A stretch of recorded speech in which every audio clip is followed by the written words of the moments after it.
You should have seen the way that you bloom. I think I saw your face in the Good day everyone, I am KCB Cañafranca from BEd 3A of Laguna State Polytechnic University, Lopez Satellite Campus. For today's video, I will be discuss about the language assessment strategies.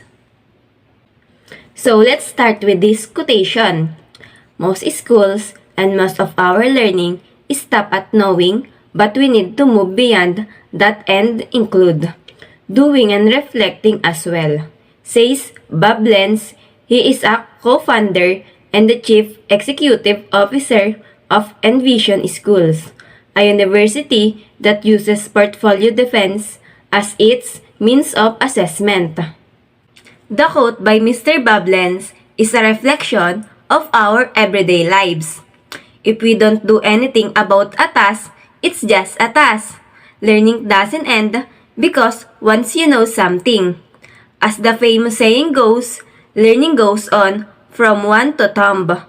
Having the ability to act and think about what you know is a positive way to do, especially for yourself to fully understand what you learn. Language assessment has two main forms, achievement assessment and proficiency assessment. Achievement assessment is the completion of specific objectives set out by a course.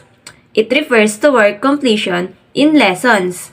It measures the extent to which the pupil has met the learning goals in a given time frame, such as a lesson, series of lessons, or an entire course. Achievement assessment is when specific goals set by a course have been met. It means work that was done in class. It shows how well the student has met the learning goals in a certain amount of time, like a lesson, a series of lessons, or the whole course. Proficiency assessment is the assessment of a pupil's ability, what they know, and what they can do in the real world. It measures a learner's proficiency in a context outside the classroom. Proficiency assessment is a way to figure out what a student knows and can do in the real world. It shows how well a learner can use the language outside of the classroom. How to assess students' learning and performance.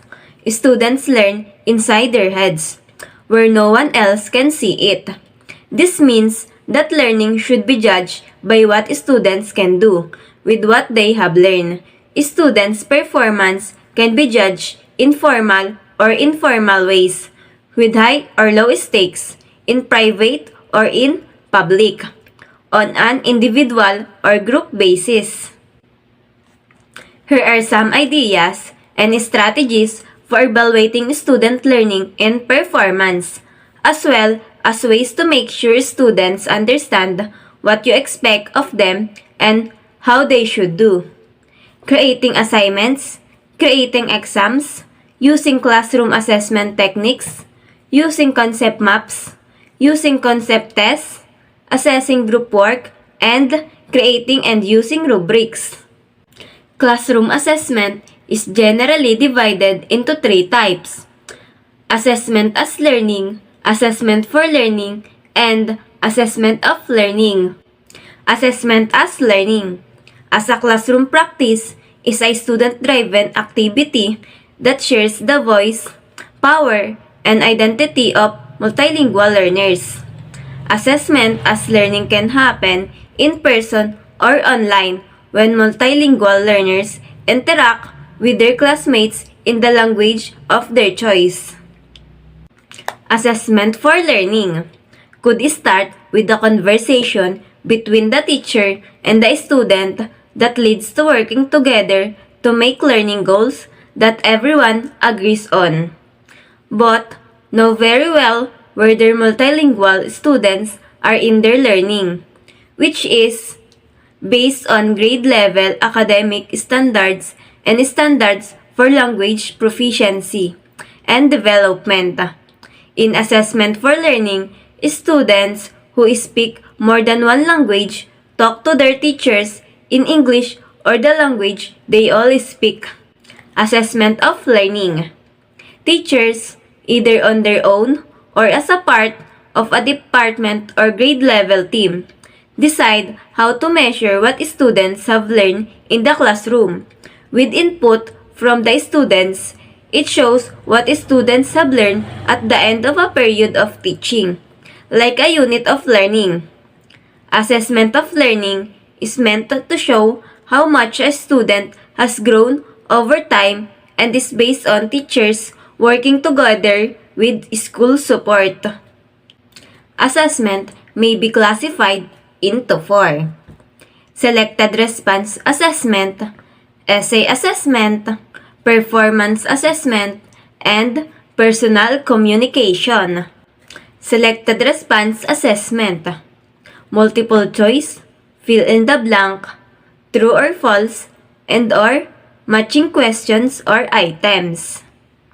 Selected response assessment items, which are also called objective tests, include things like true or false, matching, and multiple choice questions.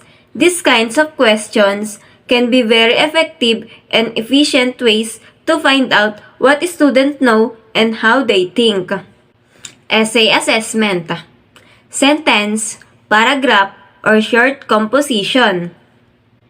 In essay tests, students have to show that they have a point of view and can back it up with evidence. They give students a chance to show what they've learned and get better at writing. A written answer to an essay question can be anywhere from a few paragraphs to a few pages long. Most essay questions don't tell you what to write. Performance assessment. Composing a few sentences in an open-ended short response. Developing a true analysis in an essay. Conducting a laboratory investigation. Creating a portfolio of student work. And completing an original research paper. Performance assessment requires students to show what they know and can do by doing open-ended tasks like putting together an answer, making a project, or doing an activity. Personal communication. Oral recitation, question and answer. Personal communication. Students learn how to use the information they've learned in class by talking to each other. Students explain how they came up with a solution and why it works.